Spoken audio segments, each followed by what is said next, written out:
أعوذ بالله من الشيطان الرجيم. بسم الله الرحمن الرحيم. الحمد لله الذي أنزل على عبده الكتاب ولم يجعل له عوجا قيما لينذر بأسا شديدا من لدنه ويبشر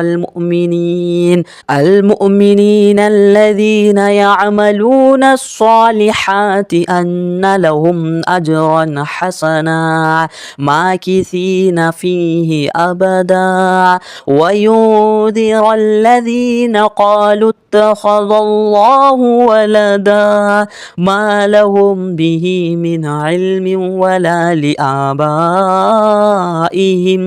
كبرت كلمة تخرج من أفواههم إن يقولون إلا كذبا فلعلك باقع نفسك على آثارهم إن لم يؤمنوا بهذا الحديث أسفا إنا جعلنا ما على الأرض زينة لها لنبلوهم أيهم أحسن عملا وإنا لجاعلون ما عليها صعيدا جرزا أم حسبت أن أصحاب الكهف والرقيم كانوا من آياتنا عجبا إذ أوى الفتية إلى الكهف فقالوا ربنا آتنا من لدنك رحمة وهيئ لنا من أمرنا رشدا فضربنا على آذانهم في الكهف سنين عددا ثم بعثناهم لنعلم أي الحزبين أحصى لما لبثوا أمدا نحن نقص عليك نبأهم بالحق إنهم فتية آمنوا بربهم وزدناهم هدى وربطنا على قلوبهم إذ قاموا فقالوا ربنا رب السماوات والأرض لن ندعو من دونه إلها لقد قلنا إذا شططا هؤلاء قوم اتخذوا من دونه آلهة لولا يأتون عليهم بسلطان بين فمن أظلم ممن افترى على الله كذبا وإذ اعتزلتموهم وما يعبدون إلا الله فأووا إلى الكهف ينشر لكم ربكم من رحمته ويهيئ لكم من أمركم مرفقا وترى الشمس إذا طلعت تزاور عن كهفهم ذات اليمين وإذا غربت تقرضهم ذات الشمال وهم في فجوة منه ذلك من آيات الله من يهد الله فهو المهتد ومن يضلل فلن تجد له وليا مرشدا وتحسبهم أيقاظا وهم رقود ونقلبهم ذات اليمين وذات الشمال وكلبهم باسط ذراعيه بالوصيد لو اطلعت عليهم لوليت منهم فرارا ولملئت منهم رعبا وكذلك بعثناهم ليتساءلوا بينهم قال قائل منهم كم لبثتم قالوا لبثنا يوما أو بعض يوم قالوا ربكم أعلم بما لبثتم فابعثوا أحدكم بورقكم هذه إلى المدينة فلينظر أيها أزكى طعاما فليأتكم برزق منه وليتلطف يتلطف ولا يشعرن بكم أحدا إنهم إن يظهروا عليكم يرجموكم أو يعيدكم في ملتهم ولا تفلحوا إذا أبدا وكذلك أعثرنا عليهم ليعلموا أن وعد الله حق وأن الساعة لا ريب فيها إذ يتنازعون بينهم أمرهم فقالوا بنوا عليهم بنيانا ربهم أعلم بهم قال الذين غلبوا على أمرهم لنتخذن عليهم مسجدا سيقولون ثلاثة رابعهم كلبهم ويقولون خمسة سادسهم كلبهم رجما بالغيب ويقولون سبعة وثامنهم كلبهم قل رب أعلم بعدتهم ما يعلمهم إلا قليل فلا تمار فيهم إلا مراء ظاهرا ولا تستفت فيهم منهم أحدا ولا تقولن لشيء إني فاعل ذلك غدا إلا أن يشاء الله واذكر ربك إذا نسيت وقل عسى أن يهديني ربي لأقرب من هذا رشدا ولبثوا في كهفهم 300 سنين وازدادوا 9 قل الله أعلم بما لبثوا له غيب السماوات والأرض أبصر به وأسمع ما لهم من دونه من ولي ولا يشرك في حكمه أحدا واتل ما أوحي إليك من كتاب ربك لا مبدل لكلماته ولا تجد من دونه ملتحدا واصبر نفسك مع الذين يدعون ربهم بالغداة والعشي يريدون وجهه ولا تعد عيناك عنهم تريد زينة الحياة الدنيا ولا تطع من أفغلنا قلبه عن ذكرنا واتبع هواه وكان أمره فرطا وقل الحق من ربكم فمن شاء فليؤمن ومن شاء فليكفر إنا أعتدنا للظالمين نارا أحاط بهم سرادقها وإن يستغيثوا يغاثوا بماء كالمهل يشوي الوجوه بئس الشراب وساءت مرتفقا إن الذين آمنوا وعملوا الصالحات إنا لا نضيع أجر من أحسن عملا أولئك لهم جنات عدن تجري من تحتهم الأنهار يحلون فيها من أساور من ذهب ويلبسون ثيابا خضرا من سندس واستبرق متكئين فيها على الأرائك نعم الثواب وحسنت مرتفقا واضرب لهم مثل الرجلين جعلنا لأحدهما جنتين من أعناب وحففناهما بنخل وجعلنا بينهما زرعا كلتا الجنتين آتت أكلها ولم تظلم منه شيئا وفجرنا خلالهما نهارا وكان له ثمر فقال لصاحبه وهو يحاوره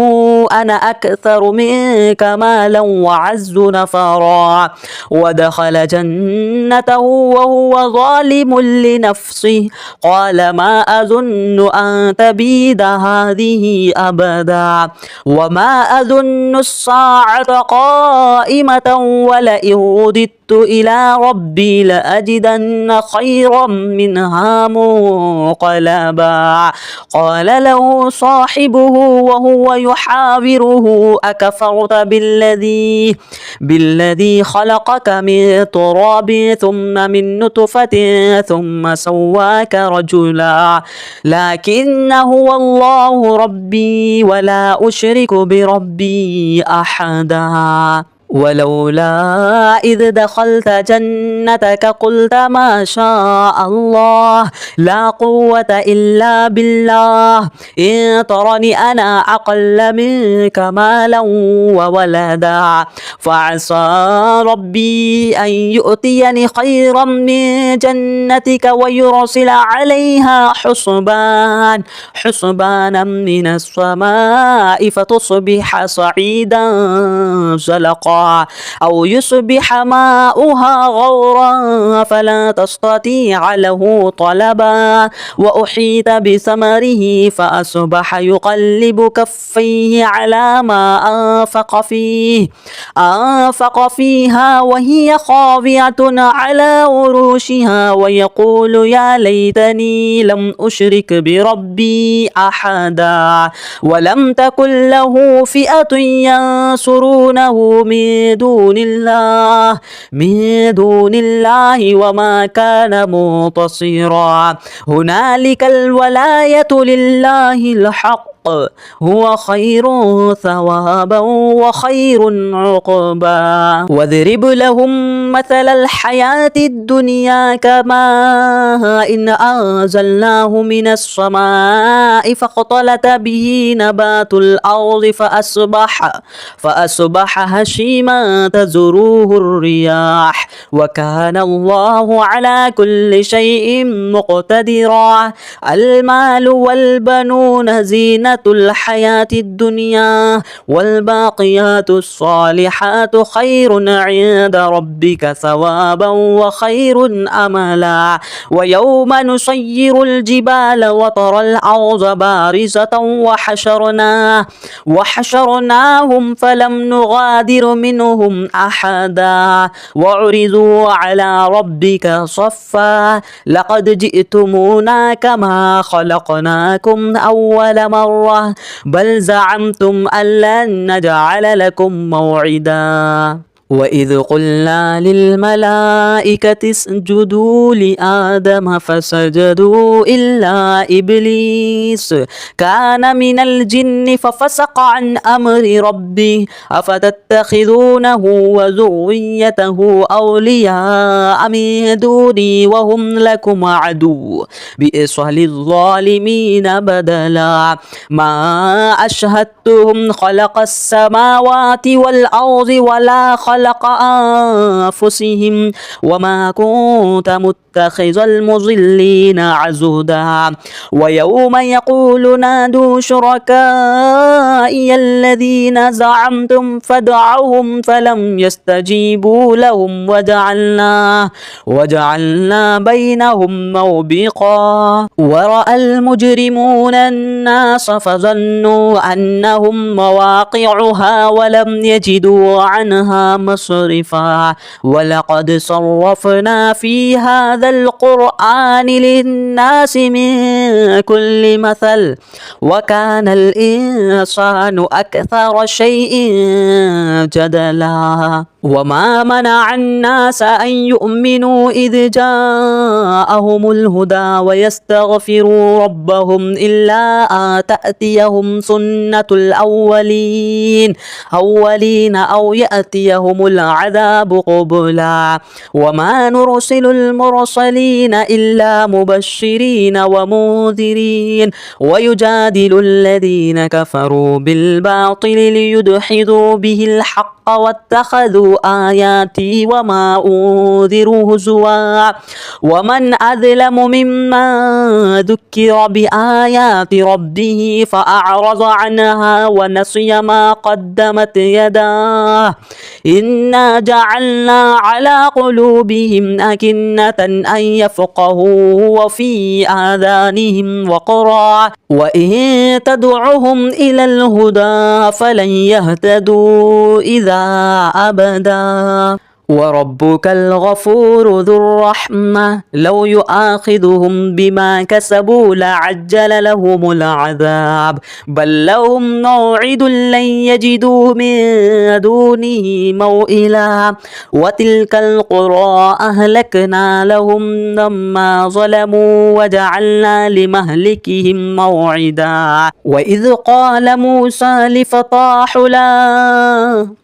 وإذ قال موسى لفتاه لا أبرح حتى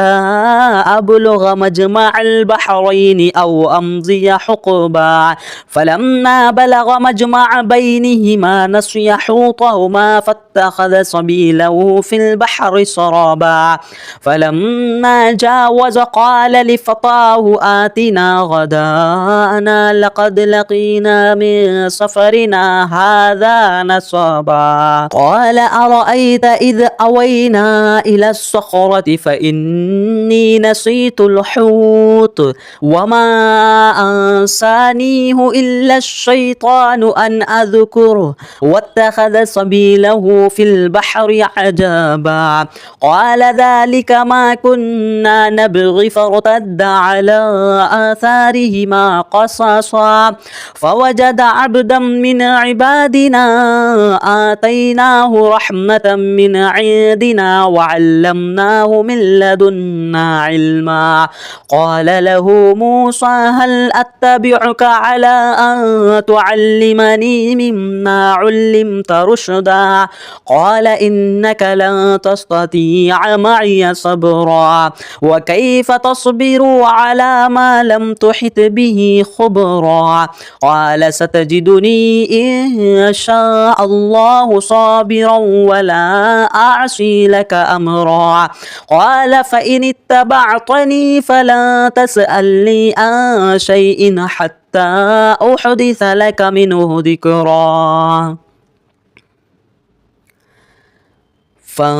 فانطلقا حتى إذا ركب في السفينة خرقها قال أخرقتها لتغرق أهلها لقد جئت شيئا إمرا قال ألم أقل إنك لن تستطيع معي صبرا قال لا تؤاخذني بما نسيت ولا ترهقني من أمري عسرا فانطلقا حتى إذا لقي غلاما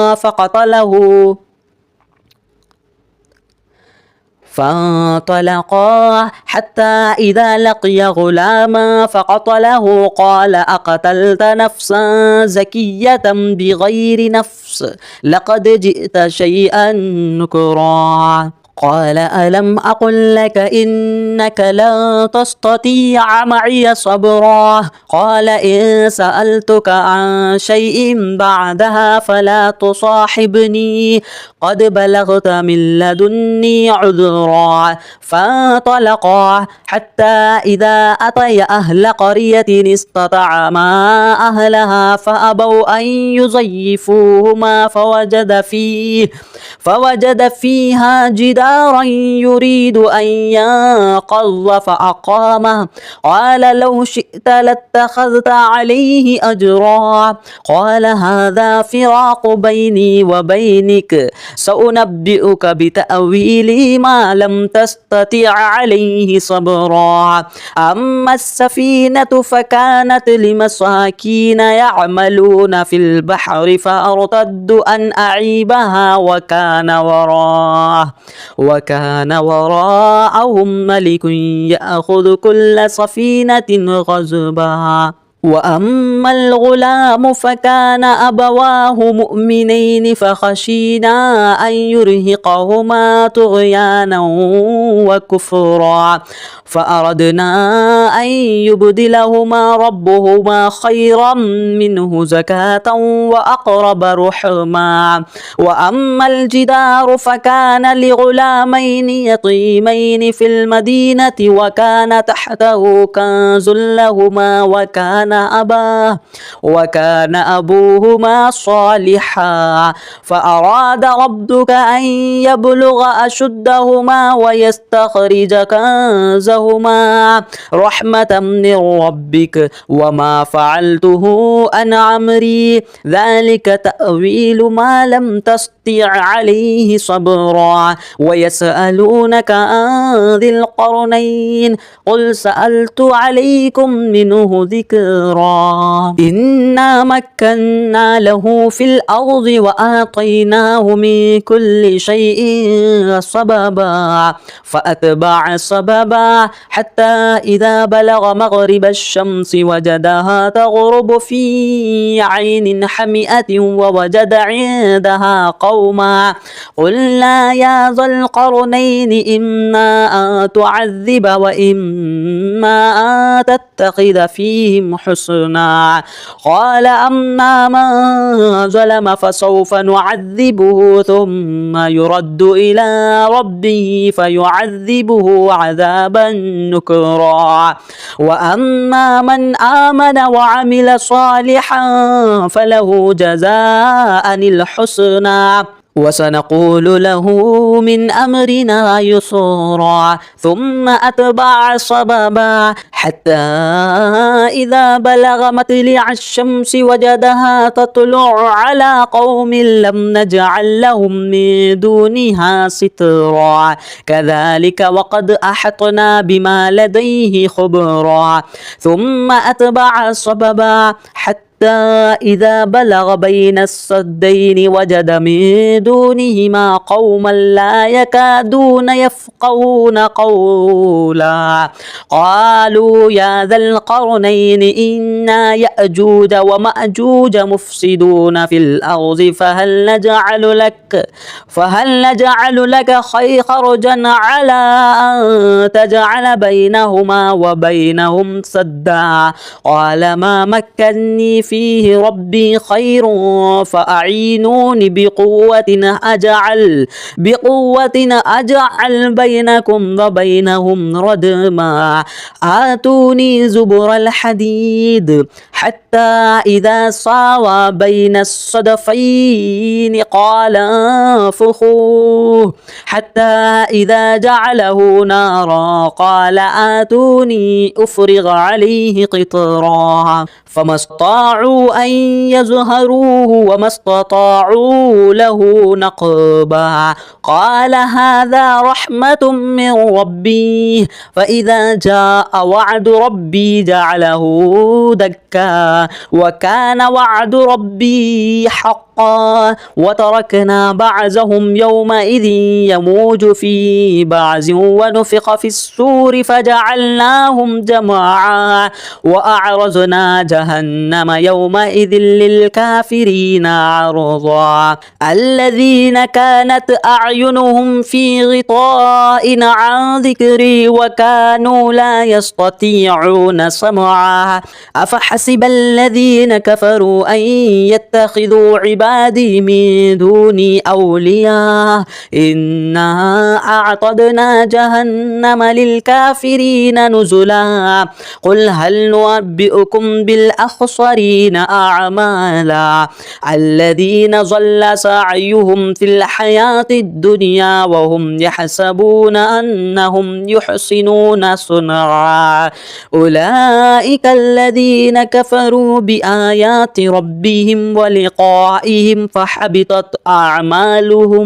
فحبطت أعمالهم فلا نقيم لهم يوم القيامة وزنا ذلك جزاؤهم جهنم بما كفروا واتخذوا آياتي ورسلي هزوا إن الذين آمنوا وعملوا الصالحات كانت لهم جنات الفردوس نزلا خالدين فيها لا يبغون عنها حولا قل لو كان البحر مدادا لكلمات ربي لنفد البحر قبل أن تنفد كلمات ربي ولو جئت جئنا بمثله مددا قل إنما أنا بشر مثلكم يوحى إلي أنما إلهكم إله واحد فمن كان يرجو لقاء ربه فليعمل